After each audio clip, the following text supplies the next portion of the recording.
மக்கள் எல்லாம் கெட்ட செய்தியை கேட்டு கேட்டு மனசு உடஞ்சி போயிருக்காங்க. டாக்டர்கிட்ட போனால் அவர் கெட்ட செய்தி சொல்லு, ஆஃபீஸில் போனால் அங்கே ஒரு கெட்ட செய்தி, இந்த வருஷம் ப்ரொமோஷன் கிடையாது, இல்லை ஏதாவது ஒரு பிரச்சனை, இன்றைக்கி ஒரு பிரச்சனை. எல்லா இடங்கள்லையும் நிறையா கெட்ட செய்திகள் இருக்குது. ஆனால் இது நல்ல செய்தியாக இருக்குது. அதனால தான் இதை சொல்லணும்.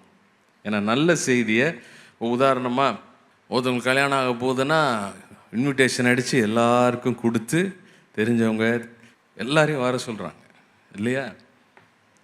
ஒரு வாகனம் வாங்கியிருக்கிறத எல்லார்ட்டையும் சொல்கிறாங்க. பிள்ளைக்கு அட்மிஷன் கிடச்சிருக்கா நல்ல ஸ்கூலில் எல்லார்ட்டையும் சொல்கிறாங்க. அப்போ நல்ல செய்தி பகிர்ந்து கொள்ளப்பட வேண்டும்.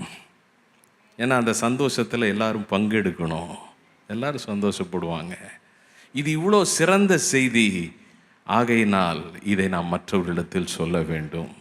லூக்கா 2ஆம் அதிகாரம் 10ஆம் வசனத்தில் வாசிக்க கேட்போம். Look chapter 2 verse 10.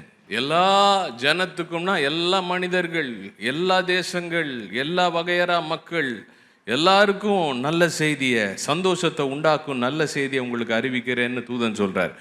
அப்போ சில செய்தி சில மக்களுக்கு மாத்திரம்தான் பொருந்தும். ஆனால் இந்த நல்ல செய்தி எப்படின்னா, உலகத்தில் இருக்கிற எல்லாரும் சந்தோஷப்படக்கூடிய ஒரே நல்ல செய்தி இயேசுவை குறித்த செய்தியாக இருக்கிறது.